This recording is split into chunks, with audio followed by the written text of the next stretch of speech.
The crystal chandelier cast fractured rainbows across the marble floor as Natalyia Blackstone stood frozen in the doorway of the penthouse bedroom. The scent of expensive cologne lingered in the air, mingling with the faint aroma of champagne from the wedding reception that had ended hours ago. Her wedding dress, a masterpiece of ivory, silk, and Belgian lace, felt like armor she desperately wanted to shed. "You don't have to do anything you're not ready for," Jonathan said quietly from across the room.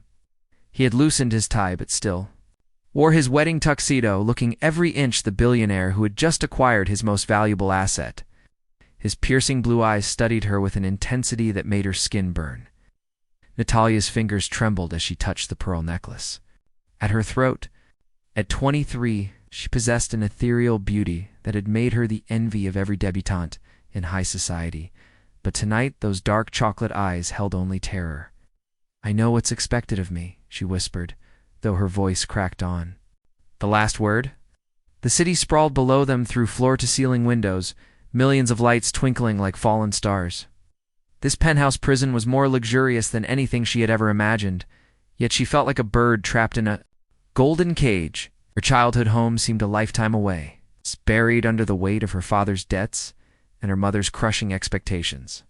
Jonathan moved closer, and she instinctively stepped back. The movement was slight, but he caught it immediately. His jaw tightened almost imperceptibly. "Natalyia, I'm not a monster. Despite what you may think about arranged marriages, I never said you were," she replied, forcing herself to meet his gaze. Up close, she could see the faint lines around his eyes that spoke of long nights building his empire. At 29, Jonathan Blackstone commanded boardrooms and bent entire industries to his will, but the frightened girl before him seemed immune to his influence. "Then why do you look at me like I'm about to devour you?" The question hung in the air between them like a blade. Natalyia felt heat rise in her cheeks, ashamed of her obvious fear but unable to hide it. Her mother's voice echoed in her mind. "Physical intimacy is something women endure, not enjoy. Close your eyes and think of duty."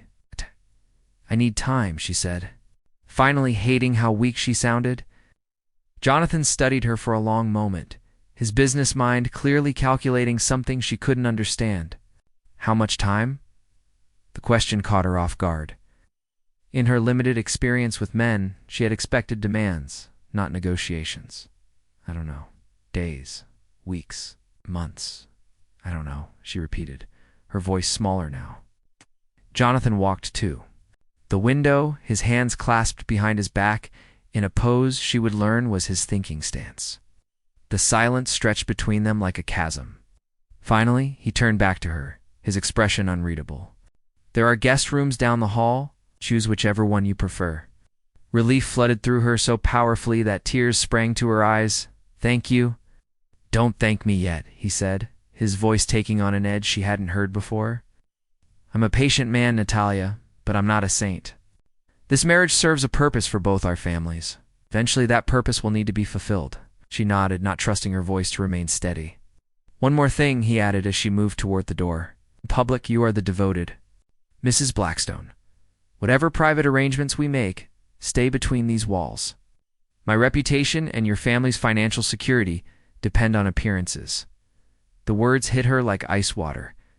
This wasn't kindness or understanding.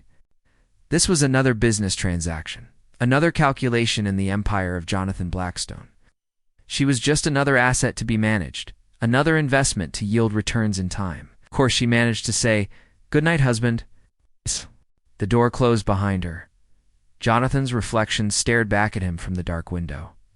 He had built his fortune on reading people, anticipating their moves, exploiting their weaknesses, but his new wife was a puzzle he couldn't solve. Her fear ran deeper than normal wedding night nerves. Something had wounded her, made her retreat behind walls that seemed impenetrable. He thought about the way she had flinched when he moved. Closer, the way she protected that small sketchbook he had glimpsed earlier like it contained state secrets. Natalyia Rosewood Blackstone now was hiding something. Jonathan Blackstone had never met a secret he couldn't uncover. Down the hall, Natalyia collapsed onto the silk-covered bed of her chosen prison. She pulled out the leather-bound diary that had been her constant companion since childhood, her grandmother's final gift before cancer claimed her. With shaking hands, She began to write day 1 as Mrs. Blackstone. He says he's patient, but I see the way he looks at me. It's like I'm a problem to be solved, a deal to be closed. He doesn't know about the scars hidden beneath this perfect skin. He doesn't know why I can't bear to be touched. He doesn't know that I've never even kissed a man, let alone she couldn't finish the thought. Outside her window, the city never slept. But inside this golden cage, Natalyia felt more alone than ever. Oh. She had traded her family's salvation for her own damnation. And the hardest part was that her new husband seemed genuinely kind beneath his calculating exterior. But kindness could be the most dangerous trap of all. 3 weeks had passed since their wedding night, and the invisible barrier between them had become a wall of polite civility that threatened to suffocate them both. Jonathan found himself working increasingly late hours, partly to avoid the elegant stranger who haunted his penthouse like a beautiful ghost. "You're avoiding your own home," Michael Chen observed, as he entered Jonathan's corner office at Blackstone Industries. The city stretched below them through massive windows. But Jonathan's attention was fixed on quarterly reports that should have held his interest but didn't. "I'm not avoiding anything," Jonathan replied without looking up. "I'm building an empire." "You built your empire years ago. Now you're hiding from your wife." The words hit closer to home than Jonathan cared to admit. Every evening, he returned to find Natalyia perfectly dressed and composed, ready to play the role of devoted wife if needed, but maintaining that careful distance that drove him to distraction. She had claimed the guest room as her sanctuary, emerging only for meals that felt more like business meetings than intimate dinners. "She needs time," Jonathan said finally, the excuse wearing thin, even to his own ears. "How much time?" "She's your wife, not a hostile takeover." That evening, Jonathan came home early and found Natalyia in his library. She sat curled in the leather chair by the window, completely absorbed in a book of poetry. The late afternoon sun caught the highlights in her dark hair, and he found himself momentarily transfixed by her ethereal beauty. She looked so young, so vulnerable in that moment that something twisted in his chest. "You like Neruda," he observed, recognizing the volume in her hands. Natalyia startled, nearly dropping the book. "I'm sorry. I should have asked permission to use your library." "It's your library too now," he said, settling into the chair across from her. "What do you think of his work?" She clutched the book like a shield. "It's beautiful, passionate, nothing like the poetry Mama made me read growing up." "What kind of poetry did she approve of?" "Religious verses mostly. Things about duty and sacrifice and knowing one's place." Jonathan heard the bitterness beneath her carefully neutral tone. "And what's your place, Natalyia?" The question seemed to hit her like a physical blow. She set the book aside and stood, smoothing down her pale green dress with nervous hands. "I should start preparing for dinner. The staff handles dinner. Sit with me." "I'm not very good company," she said, but she remained standing, poised for flight. "I'll be the judge of that." He gestured to her chair. "Please." Reluctantly, she sat back down, perching on the edge of the seat like a bird ready to take flight. The silence stretched between them, heavy with unspoken tensions. "Tell me about your family," Jonathan said finally. "Not the business arrangement. The real part." Natalyia's fingers twisted in her lap. "There's not much to tell. Mama raised me to be the perfect wife. Papa worked himself into the ground trying to maintain appearances. They did their best. And what did you want? Before the wedding, before the arrangement, what did Natalyia Rosewood dream of?" The question seemed to unlock something in her. For a moment, her carefully constructed mask slipped, and he glimpsed the girl beneath the perfect exterior. "I wanted "To paint," she whispered. "Watercolors mostly. Landscapes and flowers, and what stopped you?" Mama said. "Art was impractical for a proper wife, and I needed to focus on more suitable accomplishments." Jonathan felt that now familiar twist of something. That might have been protectiveness. "Do you still paint?" "Sometimes in secret." The admission seemed to surprise her as much as it did him. "I'd like to see your work." Terror flashed across her features. "Oh, it's not. I'm not very good." "I doubt that." He leaned forward slightly, noting how she tensed at the movement. "Natalyia, I want this marriage to work, but I need you to meet me halfway. What does that mean? You've been kind, patient, more than I deserve. Don't you think you deserve kindness? The question hung in the air like a confession waiting to be spoken. Natalya's eyes filled with tears she refused to let fall. "'Cause I can't give you what you need. What a husband has a right to expect from his wife. We haven't even tried to be husband and wife. We've been to strangers sharing living space. I know." The words came out as a whisper. "I'm sorry." Jonathan stood and moved toward her chair. She immediately tensed, her hands gripping the armrests like lifelines. He stopped, just close enough to catch the faint scent of her perfume, something floral and innocent that suited her perfectly. "Look at me," he said gently. Reluctantly, she raised her eyes to meet his. Up close he could see the fear she worked so hard to hide, but also something that looked almost like longing. "I want to kiss you," he said quietly. Her sharp intake of breath was audible in the quiet room. "Jonathan, just a kiss. Nothing more."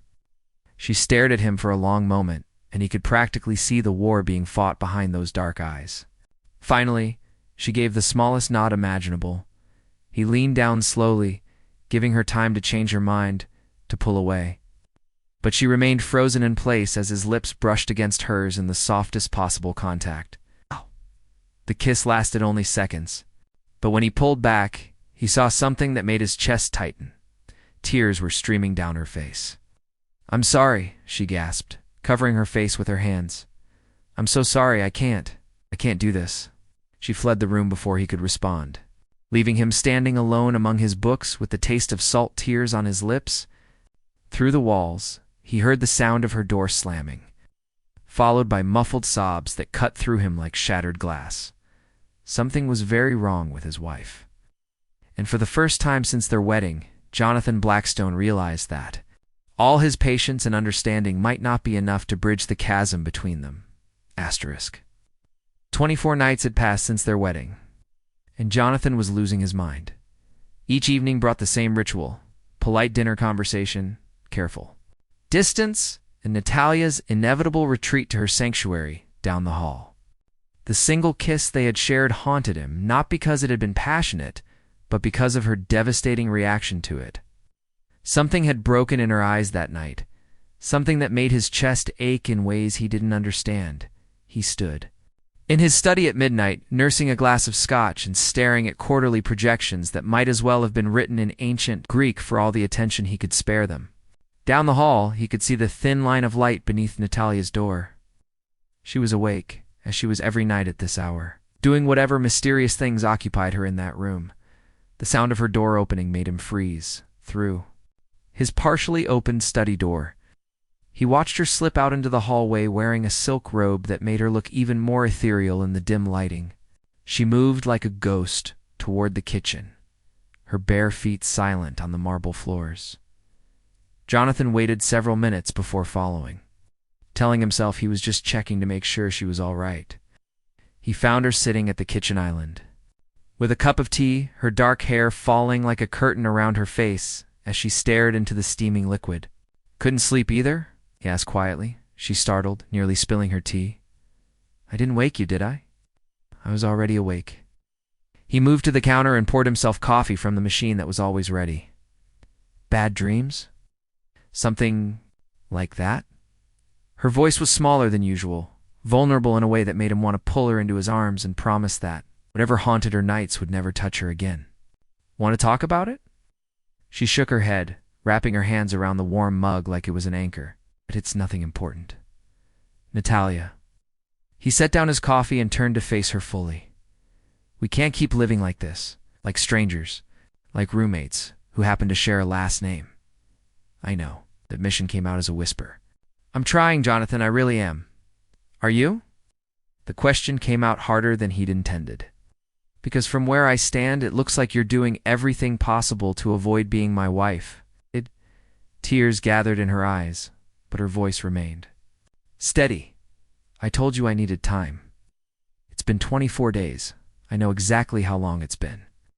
"Then you also know that people are starting to talk. Michael asked me yesterday if something was wrong with our marriage." If you were ill, or what? Or if you were having an affair. The accusation hit her like a slap. She stood so quickly that her chair scraped against the marble floor. How could you even think that? What am I supposed to think? You won't let me touch you. You won't talk to me. You disappear into that room every night like it's a fortress against me. It's not about you, she said, her voice rising despite the late hour. This has nothing to do with you, doesn't it? I'm your husband, Natalyia. Whatever this is, whatever you're running from, I have a right to know. You have a right to know? Eyes flashed with the first real anger he had ever seen from her. You have a right to my body because you married me, because you saved my family from financial ruin. That's not what I meant, isn't it? Because that's how this started, isn't it? A business transaction. My virginity in exchange for my father's debts. The word virginity hung in the air between them like a confession. Jonathan felt something click into place, a piece of the puzzle he'd been trying to solve since their wedding night. Is that what this is about? He asked quietly. You're afraid because you're inexperienced? She laughed, but there was no humor in it. Inexperienced. That's a kind way to put it. Natalyia, there's nothing wrong with being a virgin.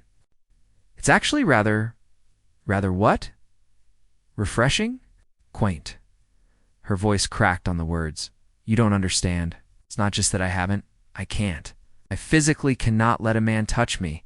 Without she stopped abruptly, covering her mouth with her hand as if she could take back the words. Without what? Jonathan moved closer, his instincts screaming that they were finally approaching the truth. Tell me. Nothing, I've said too much already. She tried to push past him, but he caught her wrist gently. The contact made her gasp and go rigid, confirming his growing suspicions. Someone hurt you? He said, the words coming out like a growl. Who was it? Let me go. Her voice was barely a whisper, but her eyes were wide with panic. He released her immediately, but positioned himself between her and the exit. I'm not going anywhere until you tell me what happened. You can't make me. You're right, can't. But I can stand here all night waiting for you to trust me enough to let me help. They stared at each other across the kitchen island, the air thick with secrets and unspoken pain. Finally, Natalyia sank back onto her stool, the fight going out of her like air from a punctured balloon. There was a man, she said finally, her voice so quiet he had to strain to hear it. When I was 16, a friend of my father's, he said he would teach me what men expected from wives. Jonathan's hands clenched into fists at his sides, but he forced himself to remain silent and let her speak. He didn't, it wasn't, but he tried. And when I fought him, he said I was frigid, broken, that no man would ever want a wife who couldn't perform her duties. Natalyia asterisk. I told Mama, but she said I must have encouraged him somehow.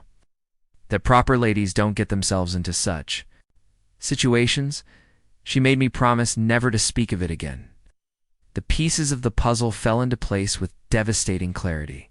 Her fear of touch, her terror of intimacy, her mother's toxic teachings about a wife's duty to endure rather than enjoy. Look at me, Jonathan said gently. She raised her eyes to meet his, and he saw decades of shame and fear reflected in those dark depths. You are not broken. You are not frigid. And what that bastard did to you was not your fault. You don't understand. I can't even let you kiss me without falling apart. And we'll start smaller. We'll take as long as you need.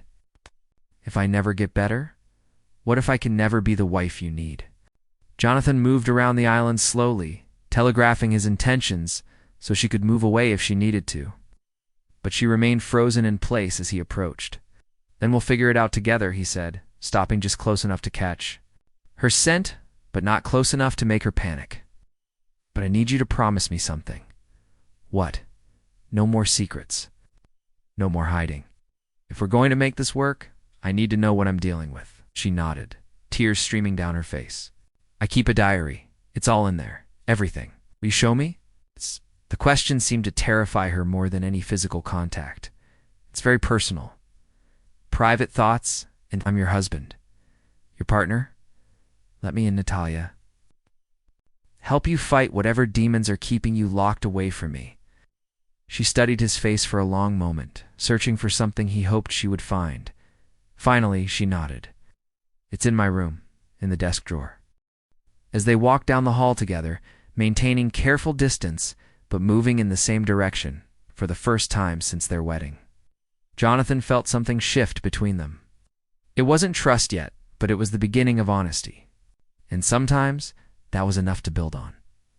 But neither of them noticed the dark sedan parked across the street, or the telephoto lens capturing their every move through the penthouse windows. Someone was watching the Blackstone marriage very carefully, and the secrets they were finally ready to share might be more dangerous than either of them realized. Jonathan sat in the pre-dawn darkness of Natalyia's room. The leather-bound diary, heavy in his hands. She had retreated to the bathroom to give him privacy while he read. But he could hear the soft sound of her crying through the door. Each entry was a window into a soul he had never imagined existed beneath her perfect exterior. Day 12, he brought me orchids today. White ones. He remembered I mentioned liking them at dinner last week. I wanted to thank him properly, maybe. Even touch his hand. But the moment I tried to move closer, I froze. I hate myself for this weakness. Day 18, I watched him playing piano tonight, when he thought I was asleep. Looked so peaceful, so different from the businessman everyone sees. His hands are gentle on the keys. I wonder what they would feel like against my skin if I weren't so broken. Day 21, he kissed me today. It was soft and patient, and everything a first kiss should be. So why did I fall apart? Why can't I be normal for him? He deserves so much. More than a damaged wife who can't even accept affection without trauma. Day 24, I told him about Harold Pemberton tonight, about what he tried to do when I was 16. Jonathan's eyes went so cold when I said the name. I think he wants to kill him. Part of me wishes he would. Jonathan closed the diary and said it. Aside, his hands shaking with rage, Harold Pemberton. Knew the name, knew the man. Business associate of his father-in-law's. Someone who had attended their wedding with his wife and teenage daughter. The thought of that monster laying hands on innocent 16-year-old Natalyia made him want to destroy something. The bathroom door opened quietly, and Natalyia emerged wearing a silk nightgown that made her look impossibly young and vulnerable. Her eyes were red from crying, but her chin was raised with a dignity that humbled him. How much did you read? She asked, all of it. His voice came out rougher than intended. Natalyia, I'm so sorry. For what he did to you. For what your mother put you through. For the pressure I've been putting on you. She moved to the window seat, curling up with her knees drawn to her chest. Do you understand now why I can't be what you need? You're exactly what I need, he said, surprising them both with the intensity in his voice. You're brave and beautiful and stronger than you know. What happened to you doesn't define you. Feels like it does. Like I'm permanently broken. Jonathan stood and approached the window seat carefully, stopping just close enough that she could touch him if she wanted to. Can I tell you something? About why I agreed to this marriage? She nodded, watching him with those dark eyes that seemed to see straight through to his soul. It wasn't just about the business connections or the social advantages. I was tired of being alone. Tired of relationships with women who only wanted my money or status. When I met you, even briefly, you looked at me like I was just a man, not a billionaire or a catch or a prize to be won. Just Jonathan.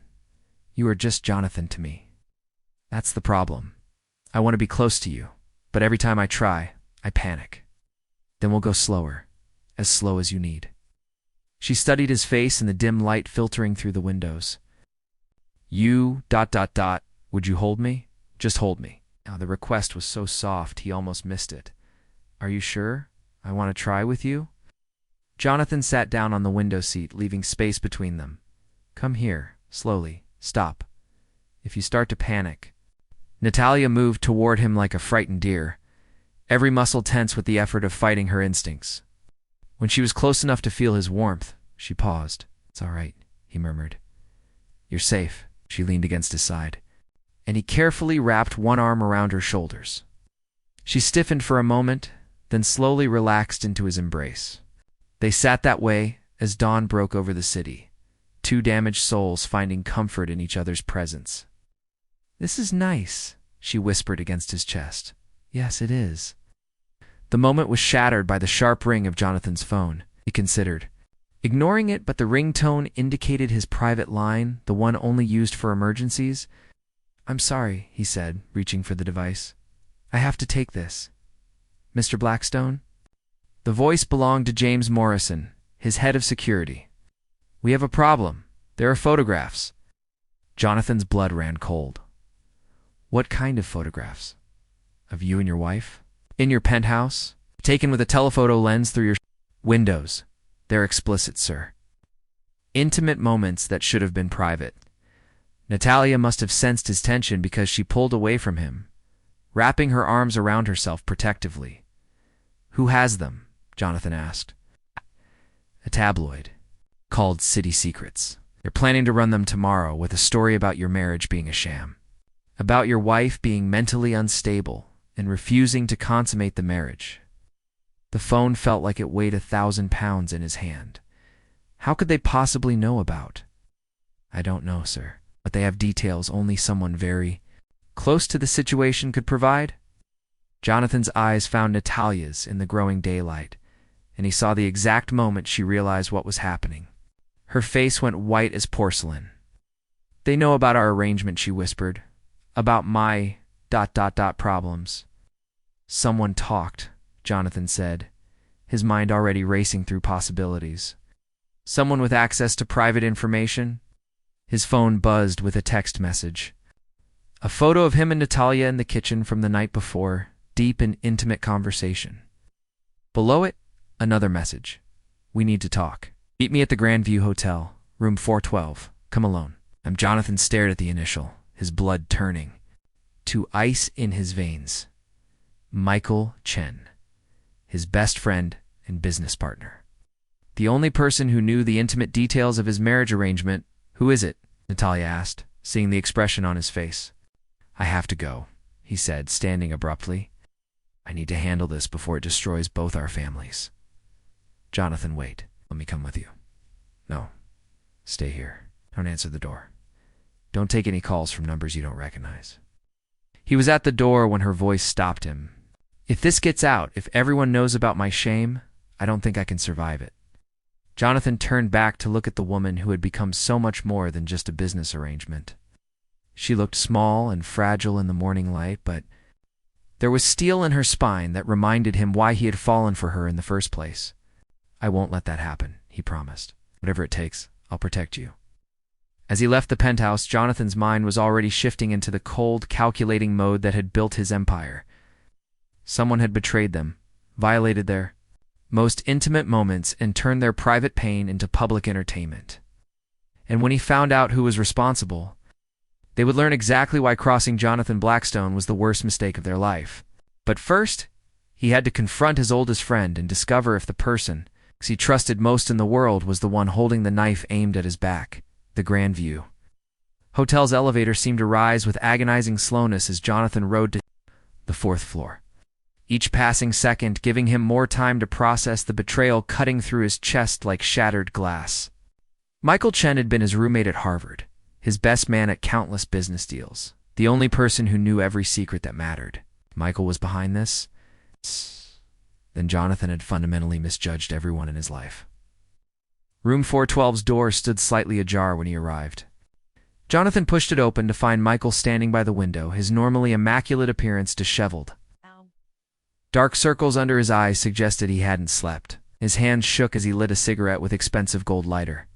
"You came," Michael said without turning around. "Did you really think I wouldn't?" Jonathan's voice was deadly quiet, the tone that made boardroom opponents reconsider their strategies. "How long have you been selling my private life to tabloids?"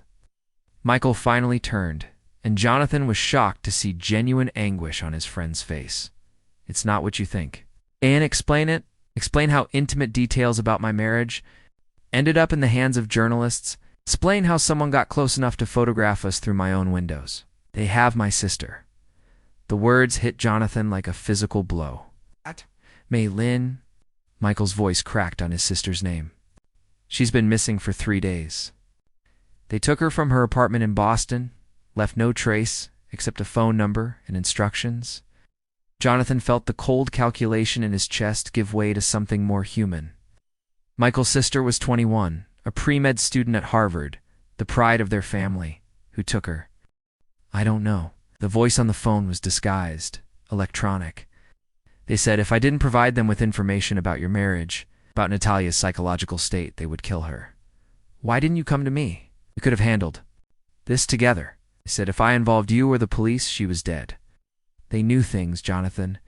Private things about my family, about Maylin's daily routine. They've been watching us for months. Jonathan moved to the window, looking down at the bustling city below. Somewhere out there, innocent people were being used as weapons against him. What did you tell them?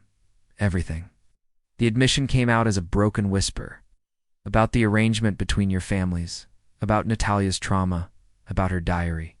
They wanted to destroy your marriage, make her look unstable so they could what? Michael pulled out his phone and showed Jonathan a series of messages. They want Blackstone Industries government contracts. The Defense Department deals that make up 40% of your revenue. They said if you don't transfer the contracts to Meridian Corp by tomorrow, they'll release photos that will destroy Natalyia's reputation and mental health. Jonathan recognized the name. Meridian Corp was a shadow company that had been trying to undercut his defense contracts for years, never succeeding because they lacked his technological innovations and security clearances. You realize this means they're willing to destroy an innocent woman to get to me? I know, God, Jonathan. I know what I've done, but Maylin is all the family I have left since our parents died. I couldn't let them kill her. The elevator chimed in the hallway, and both men tensed. Jonathan moved to the door, peering through the peephole. A hotel employee was delivering a package to the room across the hall. Nothing more but his nerves were stretched to breaking point. There has to be another way, Jonathan said, turning back to his friend. Too many lives depend on the technology we provide to the military. I know, but if you don't, they'll release everything. Photos, the story about Natalyia's assault, details about her psychological treatment. It will destroy her. Jonathan's phone buzzed. Text from an unknown number. Your wife is even more beautiful when she's afraid. Check your email.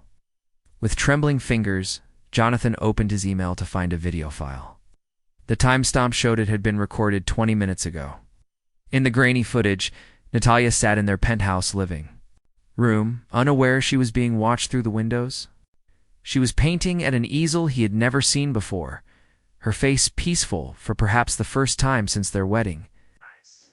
The vulnerability in her posture, the way she lost herself in her art, made the violation even more obscene. They're still watching her, Jonathan said, his voice deadly quiet. Right now, Michael's face went ashen.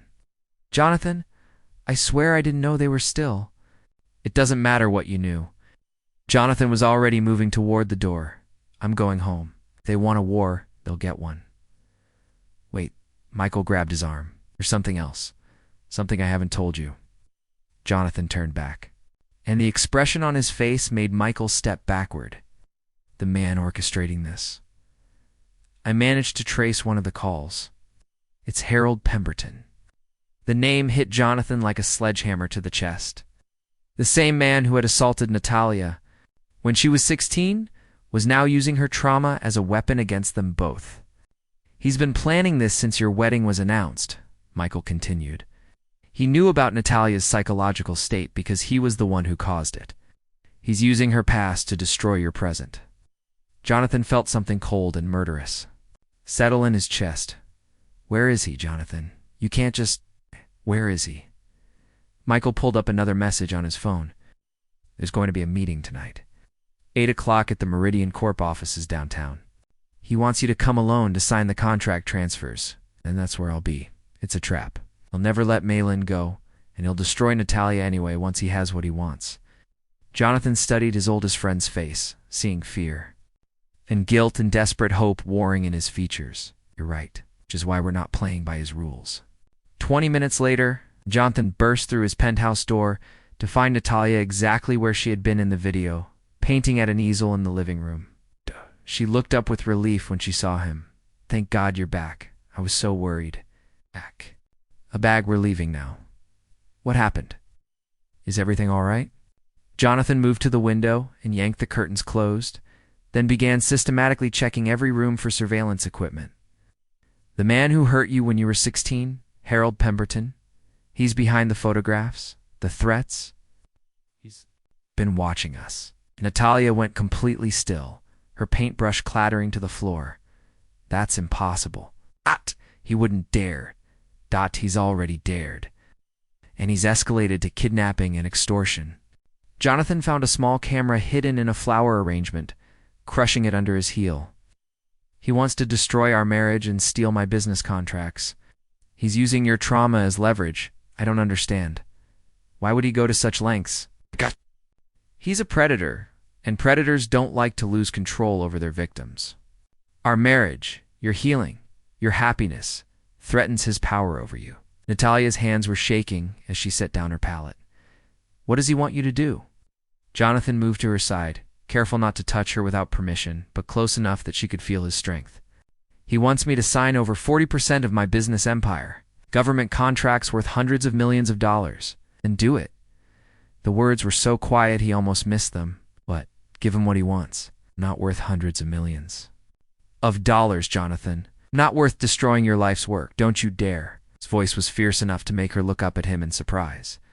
Don't you dare diminish your worth. You're worth everything to me. My business, my reputation, my life, all of it. Tears began streaming down her face. You don't mean that? I've never meant anything more in my life. He knelt beside her chair, bringing them to eye level. Natalyia, I know this started as an arrangement. I know we were strangers thrown together by circumstances. But somewhere in these past weeks, you became the most important thing in my world. Jonathan, ... I love you. The words hung in the air between them like a bridge spanning an impossible chasm. I love your strength and your vulnerability and your terrible, stubborn streak. I love the way you paint when you think no one is watching. I love how you take your tea with too much sugar and read poetry by the window. I love you, and I will not let that monster use your past to destroy our future. She stared at him through her tears, and for a moment he thought he had said too much, pushed too hard. Then she reached out with trembling fingers and touched his face. I love you too, she whispered. I think I've been falling in love with you since that first night. When you gave me time instead of demanding what you had a right to expect. Jonathan leaned into her touch, marveling at how natural it felt despite everything she had been through. And trust me to handle this. Trust me to protect what we have. How? By doing what I do best? By turning their trap against them? Jonathan stood and pulled out his phone. Michael's sister was kidnapped to force him to betray us. Pemberton thinks he holds all the cards because he has leverage over everyone we care about. What leverage does he have over you? Jonathan looked at her, this brave, beautiful woman who had survived trauma that would have broken most people, and realized the truth. He thinks I'll sacrifice anything to protect you, and he's right. So what do? We make him think. He's won, then we destroy him. Oh! Jonathan made 3 phone calls. The first was to James Morrison, his head of security, with instructions to begin electronic surveillance of the Meridian Corp building. The second was to his lawyer, authorizing the preparation of contract transfer documents that would never actually be signed. The third was to FBI agent Sarah Chen, Michael's cousin, who had been investigating Meridian Corp's suspected ties to international arms trafficking. This is about more than business revenge, Jonathan explained to Natalyia as he worked. Pemberton isn't just trying to steal my contracts. He's trying to get access to classified military technology that he can sell to hostile foreign governments. Your assault was just the beginning of his plan to control and manipulate people.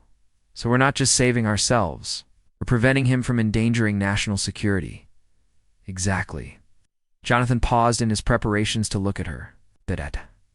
This is going to be dangerous. I need you to stay here with the security team while I go to the meeting. No, her voice was stronger than he had ever heard it. I'm coming with you. Natalyia, absolutely not. If something goes wrong, I want to be there to face it with you. I'm tired of hiding, Jonathan. Tired of letting fear control my life. That monster stole my childhood, my innocence, my ability to trust. I won't let him steal my marriage too. Jonathan saw something in her eyes that hadn't been there before. Not just determination, but fury. The same cold anger that had built his business empire was now burning in his wife's dark eyes. All right? He said finally.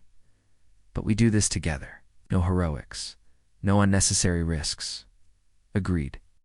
As evening fell over the city, Jonathan and Natalyia prepared to face the man who had haunted her nightmares for 7 years. Neither of them knew if they would both survive the night, but for the first time since their wedding, they were facing the future as true partners. At exactly 8 o'clock, they walked into the Meridian Court building together, ready to end Harold Pemberton's reign of terror once and for all. The elevator climbed toward the executive floor where Pemberton waited, and Natalyia slipped her hand into Jonathan's. Her palm was damp with nervous sweat, but her grip was firm. "Whatever happens," she said quietly, "I want you to know that these past weeks with you have been the happiest of my life." "Whatever happens," Jonathan replied, bringing her hand to his lips for the gentlest of kisses. "We face it together." The elevator doors opened, revealing Harold Pemberton standing in the middle of an opulent conference room, his face wearing the same predatory smile that had terrorized a 16-year-old girl 7 years earlier. "Mrs. Blackstone," he said, his voice like oil over broken glass. "How lovely to see you again. You've grown into such a beautiful woman, though I understand you're still having some difficulties, ... in the bedroom."